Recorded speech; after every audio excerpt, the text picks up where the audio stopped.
In war, respect isn't given. It's earned in the fire of battle. They laughed at her because she was a medic, not a fighter. But the moment she dropped her medic bag and picked up the rifle, everything changed. If you're watching this, make sure to subscribe right now, because what you're about to hear will leave you breathless. The heat of the desert training camp shimmered in waves as the Navy SEAL candidates pushed themselves to the breaking point, their muscles screaming and lungs burning with every punishing drill. Among them marched a figure they weren't used to seeing, a woman with a medic's insignia on her uniform, a bag strapped to her back instead of a rifle.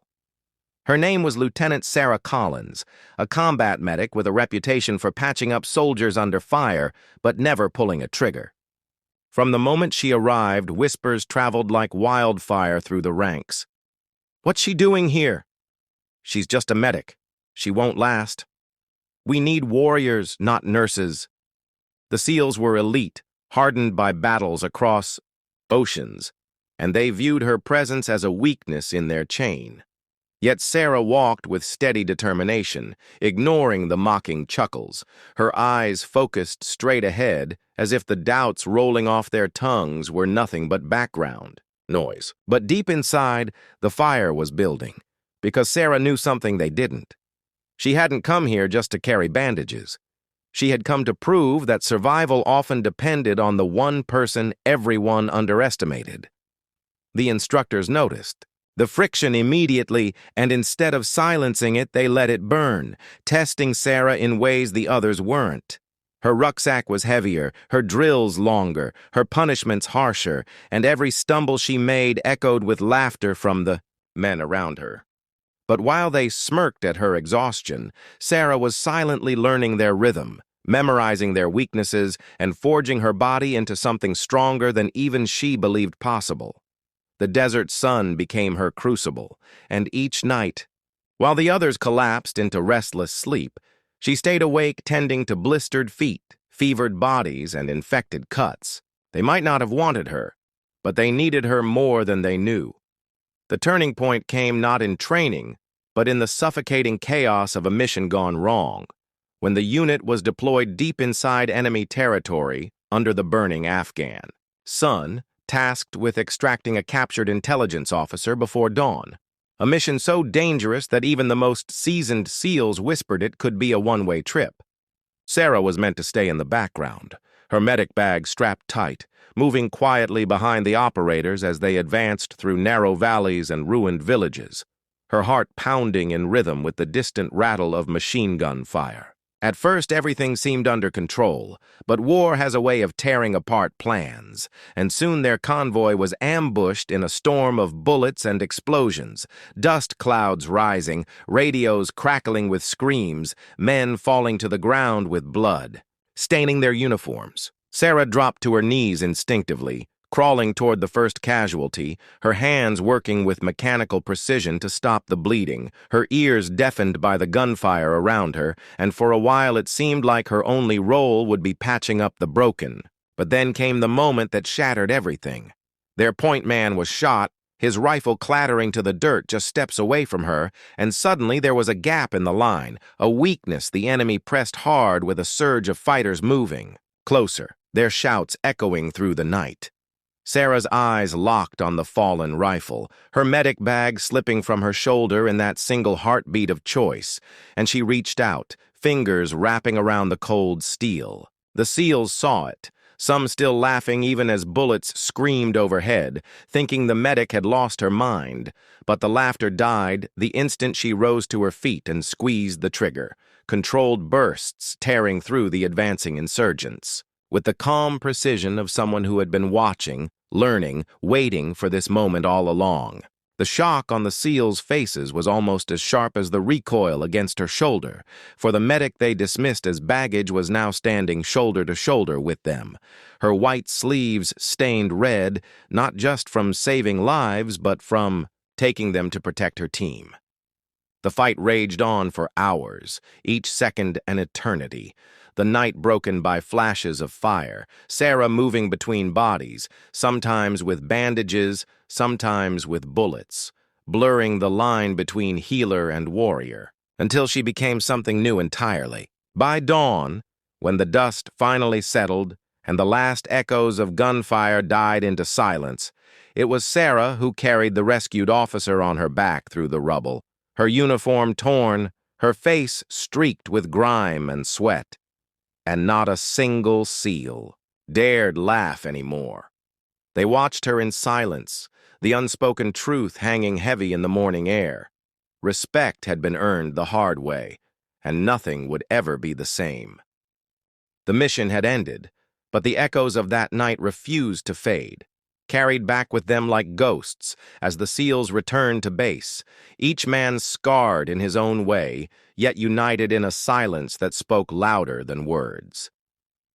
Sarah walked among them, no longer trailing behind as a burden, but moving in step, her presence a reminder of the choice she had made when she dropped the medic bag and picked up the rifle. At first, the respect was quiet, hidden in subtle gestures.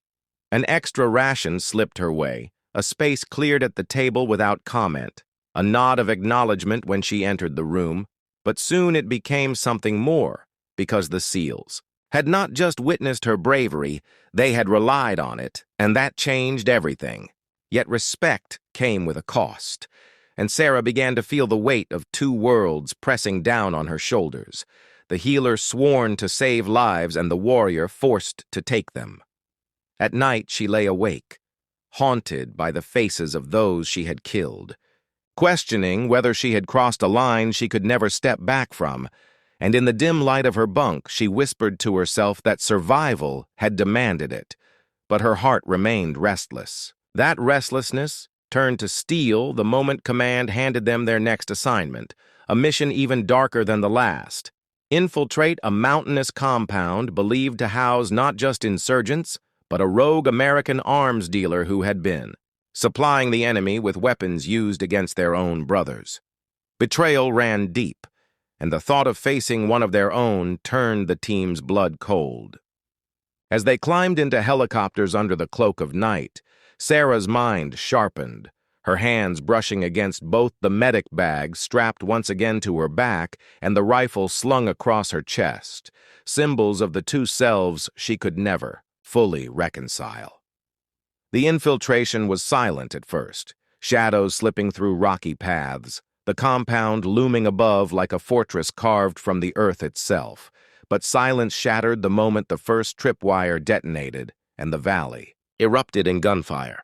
The team split, chaos ripping through their comms, and Sarah found herself cut off with only two SEALs at her side, both wounded in the opening volley. Her training screamed to drop to her knees, to patch them up, but the enemy poured down the cliffs like a flood of fire, forcing her to make the impossible choice again. And she did, shifting between healer and warrior with a brutal grace, one moment sealing a wound under flashlight glow, the next firing into the dark with deadly precision. The deeper they pushed, the more Sarah realized this mission was not what command had told them. There were no civilians held hostage, no intelligence trove waiting inside, only stockpiles of American-made weapons and a trap designed to wipe them out. Someone had sent them here to die. Rage flared through the unit as the truth sank in, but it was Sarah who voiced it first, her words cutting through the noise with a clarity none expected. This isn't war, it's betrayal. And in that moment, the SEALs didn't see her as a medic or even as a woman. They saw her as one of their own, hardened by the same fire, bound by the same unbreakable code. When they finally breached the compound, it was Sarah who led the charge, her rifle steady, her courage unshaken, and when they discovered the arms dealer inside, an ex-officer wearing the same uniform they did, the betrayal sliced deeper than any bullet. Yet it was Sarah's shot that ended it, her finger pulling the trigger with a steadiness that silenced the ghost of every doubt they had ever held about her. As the compound burned behind them and dawn broke over the mountains, SEALs looked at her not with laughter, not even with mere respect, but with something rarer, trust.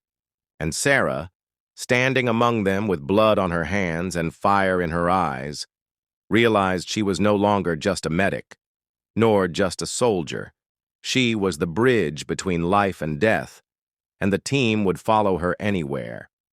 The mountains had barely released them when command demanded answers, their voices sharp and defensive over secure comms. But the SEALs had none to give except the truth they carried back in their bones, that they had been sent into a trap by the very people sworn to lead them. For days, Sarah wrestled with the weight of it, patching up wounds that went deeper than flesh, tending to the scars in her brothers in arms while the betrayal gnawed at all of them. Yet the fight was not over, because the rogue arms dealers. Death had set off a chain reaction, and within weeks the enemy was mobilizing for a counterattack, emboldened by proof that corruption ran through the veins of the very system they opposed. It was then the order came down. Hold the valley, no reinforcements, no retreat, a suicide mission in all but name. The SEALs gathered in silence around the briefing table, their eyes flickering with anger and defiance, and Sarah felt the unspoken decision hanging in the air, that if command had abandoned them once, they could only trust each other now. The valley became their fortress, jagged cliffs and broken ruins forming walls around them, and for 3 nights they dug in, setting traps, counting ammunition, preparing for the storm that would come. Sarah stood among them, her medic bag still, slung across her back but her rifle always within reach, and in every glance the men gave her, she saw no doubt, no hesitation, only the trust she had bled to earn. When the enemy finally came, it was like the earth itself opened, hundreds of fighters pouring down in waves, their shouts carried by the wind, the night erupting into a hellscape of fire and thunder. The SEALs fought like men possessed, every shot deliberate, every move calculated.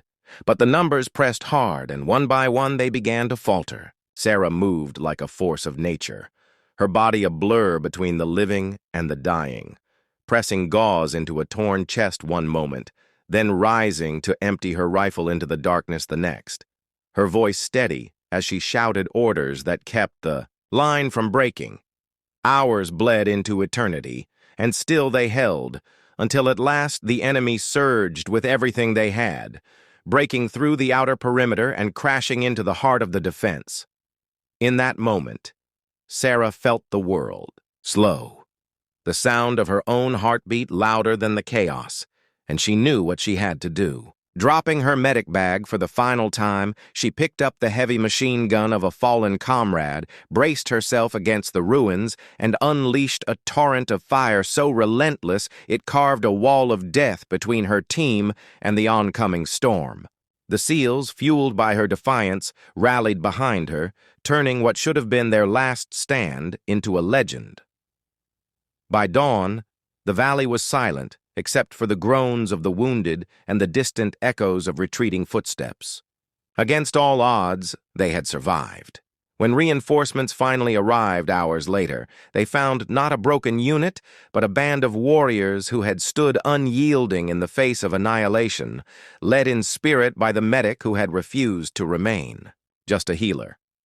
The brass tried to bury the truth, to frame the mission as a simple victory and erase the shadow of betrayal. But among the SEALs the story lived on, carried like a sacred fire. Sarah Collins was no longer the woman they had once mocked, no longer the medic they had underestimated. She was the one who had saved them when the world turned its back. And though she would carry the scars of both healer and warrior for the rest of her life, she walked away from that valley knowing she had redefined what it meant to wear the uniform. For the laughter that once followed her had been silenced, forever replaced by the unshakable respect of brothers who would never again question the strength of the woman who dropped her medic bag and picked up the rifle.